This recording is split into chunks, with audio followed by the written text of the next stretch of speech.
Welcome back, my delinquents. We are watching a video, okay? You are completely fruit, because I can't say in the first couple seconds of the video, a my moon that I've seen going around at the moment, especially with VTubers. So I was like, hell, I'll watch it. I'm actually in quite a chipper mood today. I'm gonna see if it can cause me crippling depression. What are we even watching? We got it in, boys. Okay, so you are completely... Can I say fucked yet? I think so. But, because we had to time it right here for our swears. But, okay, let's get into it. If your job feels meaningless, you're not alone. Millions of people right now are spending their entire day doing meaningless work. But recently, this paradigm has actually shifted. The 9-to-5 is dying out, and the essential way our society functions has begun to change. Decades ago, stories like American Oh no, so it's about the depressing workloads. Oh no. Beauty and Fight Club spoke to millions when they showed bureaucratic office jobs as the meaningless prisons they really are. But even the author of Fight Club didn't know how much worse it was gonna get. So let's find out why most 9-to-5 jobs are useless, why they're dying out, and what the grim future of work will really look like in the...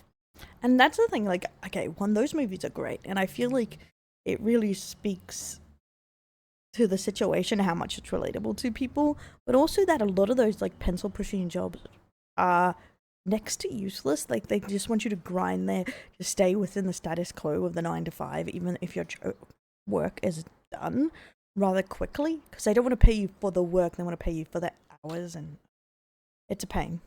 coming years. You see, lots of people think their jobs are meaningless. In one of the more recent surveys on the topic, 33% of people asked think their job makes no meaningful contribution to society. Some industries is much worse. For financial services, retail work, or hospitality, it's more like 50%. This won't be news to lots of people working in these industries, especially in bureaucratic office jobs. Books and films have been exploring this for decades now. The reason Fight Club became so popular... Yeah, I would say bureaucratic ones are pretty bad. From what I understand, I've known a couple people in, like, government jobs where it's very, like, you know, filing, and that kind of stuff. And it's very tedious work, and you feel like you're, like, moving a millimeter at a time. I can understand that.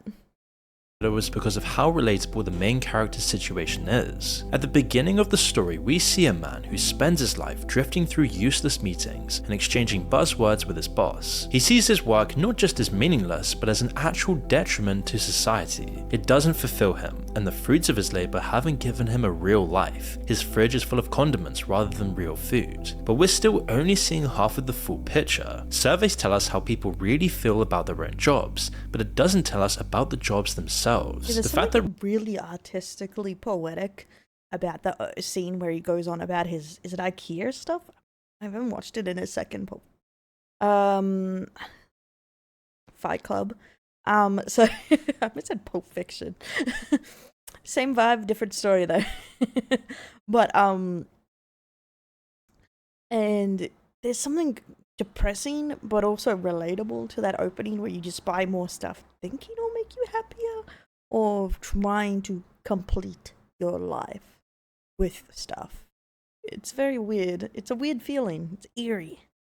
Retail and hospitality workers are at the top of the list is telling. Their work was declared to be essential when lockdown hit. Society couldn't function without them. It's clear that this kind of work is needed, but it doesn't feel that way to people doing it. It implies that how society treats the people working these jobs is what makes them disillusioned. The fact that their work is actually essential doesn't factor in. But for other sectors like financial services, we're not talking about essential work. As we'll find out, that is what's actually ridiculous, is that, like, they provide the food.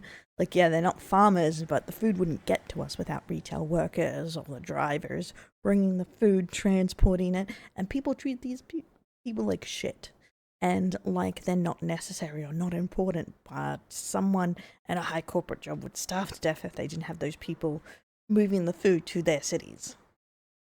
Their feelings aren't based on how society doesn't reward their work. Instead, they're based on the fact that their work is meaningless to society itself. And it leads us to a crossroads. Work can be meaningless in two different ways. It can feel meaningless to the person doing the job, or it can be objectively meaningless to society itself. While the survey tells us a lot about the first way, it doesn't tell us anything about the second. Society is still only beginning to confront this. The idea that a large proportion of the workforce accomplishes nothing of value and contributes nothing to society. reality. Many have suspected this to be the case for years. If we continue in the way we've run our economy for the last 40 years, it will be disastrous.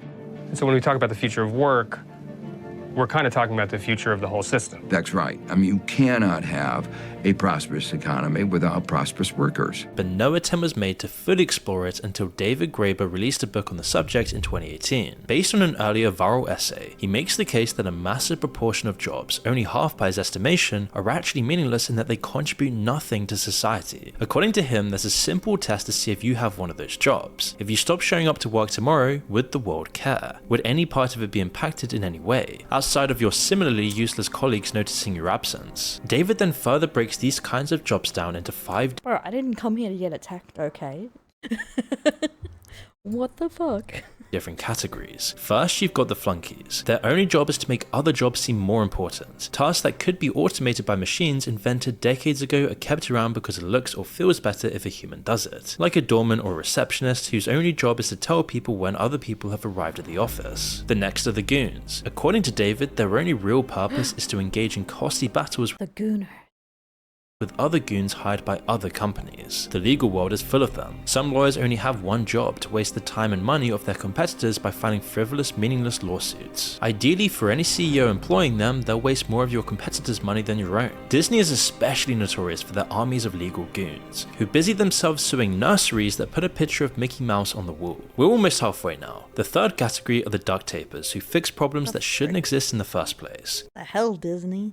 Lots of people have had a job like this, where their whole workday could be eliminated if something was fixed somewhere else in the company. Some service jobs fall into this category. Imagine you're the CEO of a company that's been making defective umbrellas. People have been complaining a lot, and you could fix the production issue, or you could just hire more people to man the customer service hotline. Box tickers are the next category. People whose job it is to confirm the fact that other people are doing their job. They'll create whole systems whose only purpose is to log what other workers are doing, proving things which were already clear to everyone. And lastly, you've got the taskmasters, who assign meaningless work to others. Yes, that is true to everyone else, but the thing is, it's also supposed to be like you get an outcome if someone isn't completing their task, and not everyone is productive in a company, but I guess it depends on how important it is that someone is productive. I'm not sure. Other people. These are the managers who oversee other jobs, but only create problems rather than solving them. They might do this by making people fill out assessment forms and compliance paperwork for no real reason, artificially extending the time it takes for other people to do their jobs. All of this is the basic makeup of the 9-to-5 job. This isn't to say all office jobs are like this. There's nearly always some useful people, but as companies get larger, they become rarer and rarer, while these useless parasitic roles become far more common. We've at least known that as organizations get larger, they become less efficient. It's called Price's Law, and the theory is that the square root of the total population of employees is half the work. In smaller organizations, this isn't as noticeable. In a company of 10 people, for example, 3 people are generally doing half of the work, but as a company gets larger, it only gets more lopsided. In a company of 100 people, 10 are doing half of the work. In a company of 1,000 people, only 30 are doing half of the work. This wouldn't be possible in modern companies without the kinds of meaningless jobs that David described. This grossly inefficient system is what's defined the 9-to-5 for decades, and it's one of the root causes of why people working these kinds of jobs feel so aimless in life. But we've got to go even deeper to uncover the true reason why these kinds of jobs even exist in the first place. Yeah, that's pretty much what I was going to ask. Why do they exist? Is it just because they need like that many jobs? Because I guess you want to keep unemployment low, but why would a company want to do that? Have all these tedious, meaningless jobs? Like, I can understand how it could have benefit a government, but yeah. As we get there, you'll see why this world of useless bureaucracy is destined to shrink into nothing over the next few decades. And that's going to bring with it a bunch of problems, which we'll see later in the video. A lot of people tend to reach out to me to learn how to express or communicate their ideas in the form of full-length videos like I do, where you can share what you're passionate about in the most seamless, intuitive way possible, irrespective of whatever skill level you're at. And Invideo AI enables you to do just that. You simply start by typing in a prompt or going through one of the workflows based on the video you'd like to create. It's really game changing. From there on, you can fine tune your video and edit it by using simple text-based commands via the edit command box. Just type in whatever you'd like to change, like translate to French, add my voice, make the background music more upbeat, whatever you want. And this is really insane because you would never have to see or interact with the video timeline again, and you can actually edit your videos using just these text commands. And not only that, but you can also go one step further and clone your own voice so that all the videos you create can be narrated in your own voice. Unlike traditional video tools with steep learning curves that only solve parts of your video creation process. Okay, so one part, I've seen one creator do that and it really pissed off his fans, but yeah. Okay, if you know the rules, so do I, an ad inside of the ad. Don't forget to like, subscribe, ring that bell. If you want to check out the Patreon to get videos ahead of time on all the channels, you can do that too. That'd be lovely. But interacting with this video does really help me with the algorithm. So that'll be lovely, guys. And also, guys, end of this March, I am debuting my live 2D model over at Twitch. You can get the link below so you don't miss out. But you'll be seeing it here probably next month. But let's get back into the video. Invideo is the creative partner that you've always wanted, as it removes all the friction and puts you in the director's seat, letting you focus entirely on your vision and idea, while Invideo does all the heavy lifting. And you can try Invideo AI for free, as this will save you hundreds of dollars that you would otherwise spend on editing, animating, and other production costs. All of these useless jobs are because the system has gone wrong. By analyzing a few key contradictions that have sprung up over the past few decades, we get closer to the truth. Take productivity. It's a pretty simple economic principle. Just take the economic output of a country, often expressed as the GDP, and compare it to the total amount of hours people worked. Over the past 70 years, productivity Math, he's using math.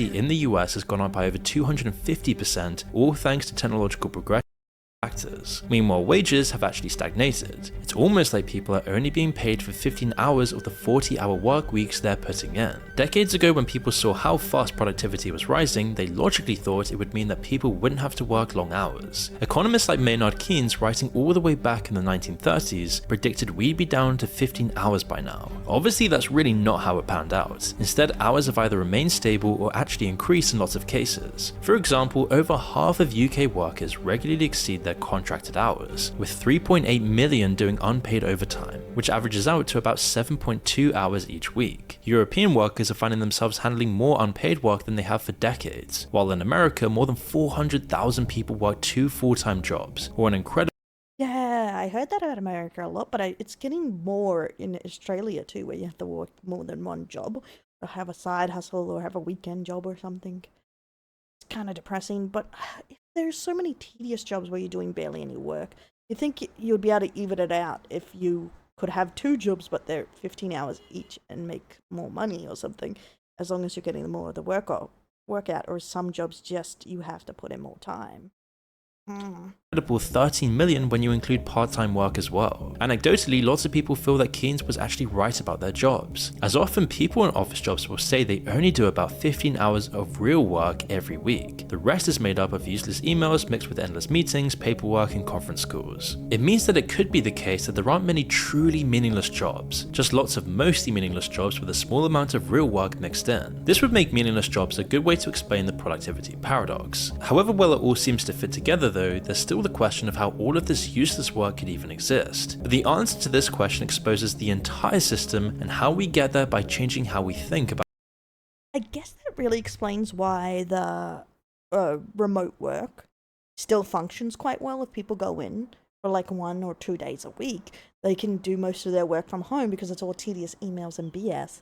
So you do that at home and then you go in for your 15 hours, but it doesn't look like they're getting their money worth, so companies don't like it, even though they're technically doing the exact same amount of work and doing everything they need. So I guess the work from home is still the best outcome there, depending on your job.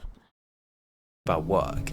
So far, we've been talking in purely economical terms, but the modern 9-to-5 and the modern world of work clearly doesn't make sense economically. But it does make sense politically though. Before the rise of meaningless jobs and meaningless work, there was a pretty clear deal between companies and their employees. The company would offer stable, meaningful work in exchange for a good salary. The employee got enough to build their own life, start their own family, and their work usually gave them a place in the community as well. Meanwhile, the company got a loyal, hard-working employee. In the wake of the Second World War and massive political political instability, it was a necessary deal for them to make with the people. As the 20th century went on though, this deal between employees and companies fell apart. Fast forward to the 90s and Fight Club gives us a pretty good picture of how it had changed. Meaningless jobs had fully come in, and now there was no social contract anymore. Before, when jobs still had meaning, they required specialized skills that took years to learn. With meaningless office jobs, one drone is the same as another, so companies no longer had any incentive to stay loyal when it came to most of their jobs. Lots of people no longer made enough money to build a family or create meaning outside of their career, and the higher paying jobs that could support a family were often those meaningless middle class jobs. The hours for these kinds of jobs also went up over time, while community slowly dies out in society. People were left with no meaning in their work and no meaning outside of their work either, other than blind consumerism. And that's the trap that millions of men fell into, and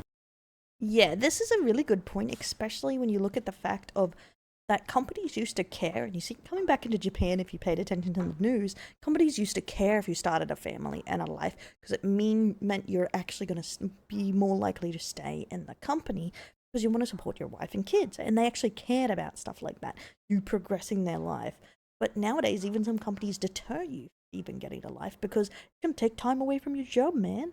Or they don't care that you have enough money to support your family. Like back in the day, if you got married, you would get more money. I'm not saying men should only get more money if they get married. Obviously, I feel like the encouragement to have a family is good. Because wouldn't it be nice if you had a wife and she got a pay rise when you had a kid or something? Or you got married too? It doesn't matter if man or woman there. I feel like the idea is still good to support someone that has a family. But I know with the individualism coming in and the general hate for kids, I guess, that a lot of people hate the idea of someone getting paid more for the same job just because they have families to support. But I don't know. It's in my mind an investment from the company saying good job getting your life together, but I don't know if it should just be different if you only have a spouse or something. I don't know.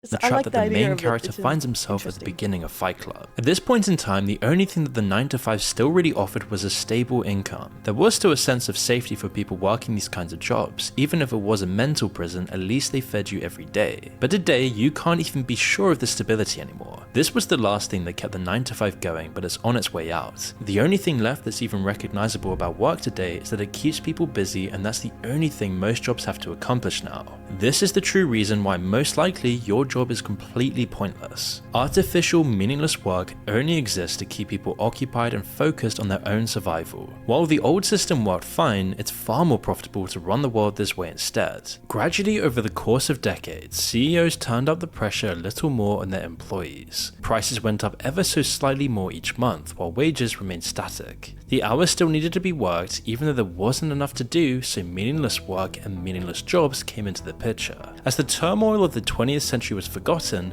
it became accepted that people didn't need real incentives to keep showing up to work. The carrot wasn't necessary anymore, only the stick. If you don't work, then you'll eventually starve, so you've got no choice. And if you don't have any money, people won't respect you if you don't have the right products. Now, there was never really a global conspiracy for this to happen. It just makes sense as a collection of millions of individual decisions. Companies saw their competitors squeeze their employees harder and get away with it, so they did the same. Today, the 9-to-5 job is a relic of a bygone time when that amount of work was needed, and it's still...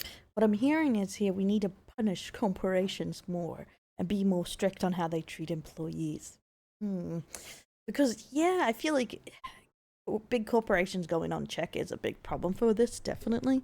Brought stability and meaning to people's lives. Meaningless jobs became the norm, but it wasn't until the 2008 crisis that the next phase began in work. The 2008 crisis represented the height of greed and negligence on the part of those in power. Meanwhile, millions who still believed in the old system and the old social contract overplayed what little they had left, and bought into predatory housing loans in an attempt to achieve the American dream. When the bubble burst, it left regular people poorer than ever, vulnerable to exploitation. 2008 was a tumultuous year for the economy. The housing market collapse created one financial crisis after another, and it often seemed as if the news could only get worse. The world still hasn't recovered from this. Things like zero-hour contracts became common. Deals which offered no stability whatsoever to employees, and at the same time, new technology opened the door to a new kind of working system. Although, as we'll find out, it's horrifyingly similar to what you'd find in the least advanced places in the world. It's the new gig economy, and it represents the final nail in the coffin for the 9-to-5 job. First, we went from needing 1 adult working per family to 2. Now, that isn't even enough, as we've seen from the 13 million people working the equivalent of 2 full. This is very interesting, this discussion about how we got to the part of the 2 people working and past this to needing to work multiple jobs, is because I always see this discussion in here, and guys, don't at me, about being pro-women or something, but they always blame it on feminists or women entering the workforce, why that system broke down. But I feel like he outlines a good point. It's actually corporate greed, not particularly just women entering the workforce. It's just that they felt like they can keep milking the situation, so they do. And it doesn't fully have anything to do with women jumping into the workforce, causing this imbalance of so many jobs needing to be done, because they just realize they can squeeze so much out of us.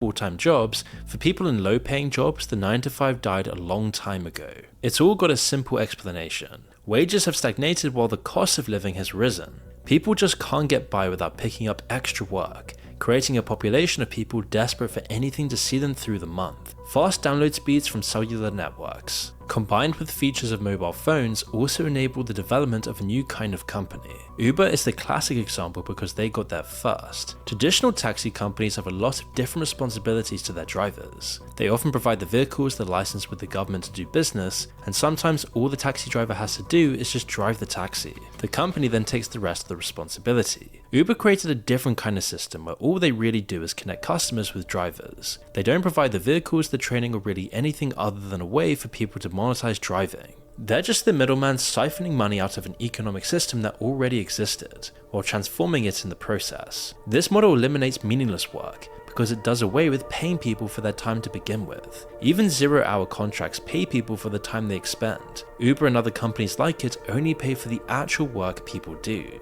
As such, it's an incredibly profitable system for the people who operate it once they get large enough to take control of the market. Industries like driving or food delivery have already been taken over. Soon it could spread to everything else as well as the technology improves and these kinds of platforms can manage different kinds of work. The scale of this change is staggering. The gig economy is now set to grow from over $500 billion to over $1.8 trillion by 2032, encompassing everything from just delivery drivers to high-end consultants, making up 12. I would say this makes a lot of sense because even in my time on the internet, let's say the art community, for an example, they've always been kind of a gig economy, templates or your personal projects, etc., or you get hired by a company kind of stuff. But it used to be kind of hard, still is to an extent, to make a gig work, like freelance work as an artist. But in the last 5 years, especially with the boom of VTubers and everything and the increase of want for art just going crazy, gig economy has become a real career that you can make some really good money on. VGen and other Ko-Fi and even on Etsy, you can sell so much of your stuff so much easier and you can make a good amount of money. Like the person who sold one of the top VTuber models, who it's a customizable one that you can sell to multiple people, she on estimate made over $200,000 from that project. That's pretty damn cool. That's a pretty good gig. Yes, it took a fuck ton of work, but it's actually has a lot of potential compared to what it used to.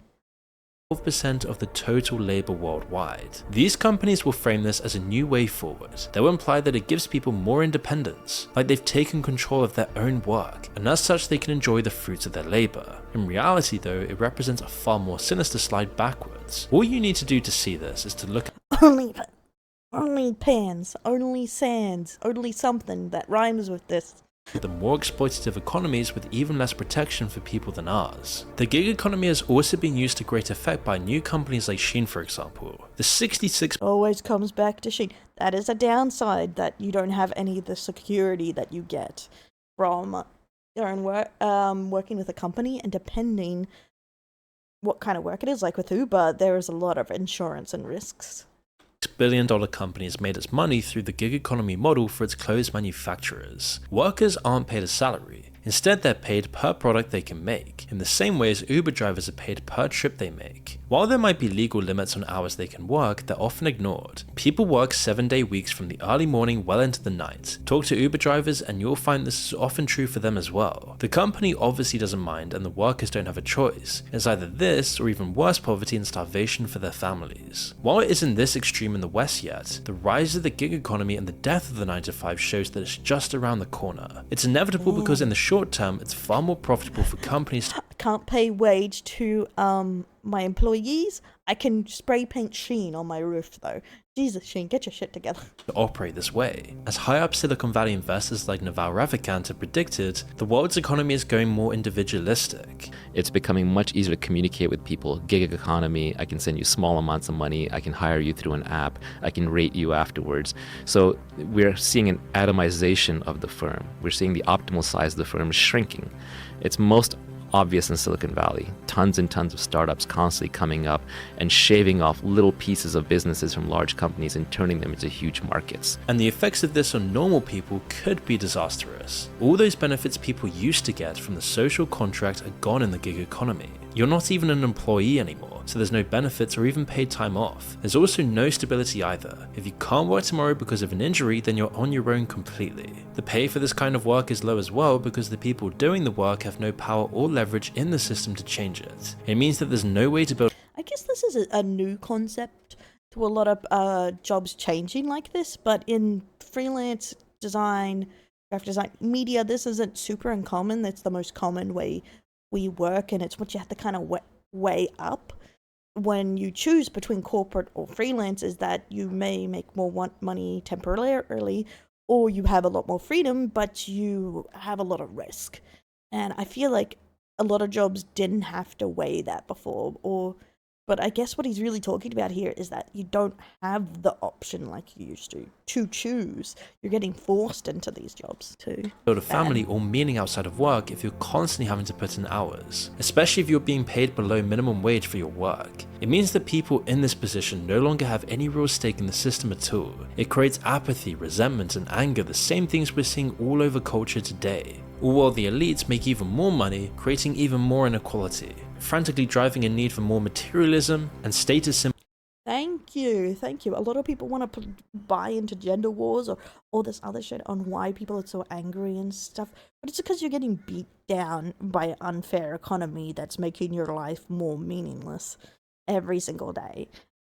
And that's the bigger problem, and that's what I like to focus on when people bring up all the problems in modern day, is that a lot of it does stem from just unhappiness and lack of income and lack of ability to do anything outside of a crappy work, or you can't even get the crappy work. Symbols in society to separate yourself from the masses. The only good news, if you can call it that, is that the system will end up being completely unsustainable. Those in power have been delaying this collapse for years, but that can only work for so long. The further it goes, the more people realize that there is no way out and no way to build a life in a system like this. Eventually, young people with nothing to gain by playing the game will just flip the table. Did he sneak in a Joker clip? While this might change things, it's not really a good result either. Without the lie of the system, what's left except for anarchy? While it might be cathartic to see it all coming tumbling down, it's rarely gone well afterwards historically. Pretty soon, people are going to be missing the days when the meaninglessness of your job was the only thing you ever had to worry about. At least the main character from Fight Club had enough to own his own apartment and his own collection of meaningless IKEA furniture. The alternative we're seeing today with the death of the 9-to-5 is just as meaningless when it doesn't give you anything in return at all. At least and the guy from Fight Club has it better than you. That's fucked up. I would say that's a pretty good researched and thought out video, actually. I think he brings up a lot of good points. Well edited. I liked it. It really had you thinking. It didn't actually make me more depressed. And I know it's like, you're completely fucked, or we are completely fucked. But honestly, I feel like it bounces off some really good ideas, and it's thought-provoking, actually, but maybe I just feel comfort in understanding the situation than it actually making me more depressed. But I don't know, let me know what you think in the comments below, guys. My down link, wants to make a like, subscribe, ring that bell, all that fun stuff. I'm interested to know how you interpret this in your life. I'll catch you next time.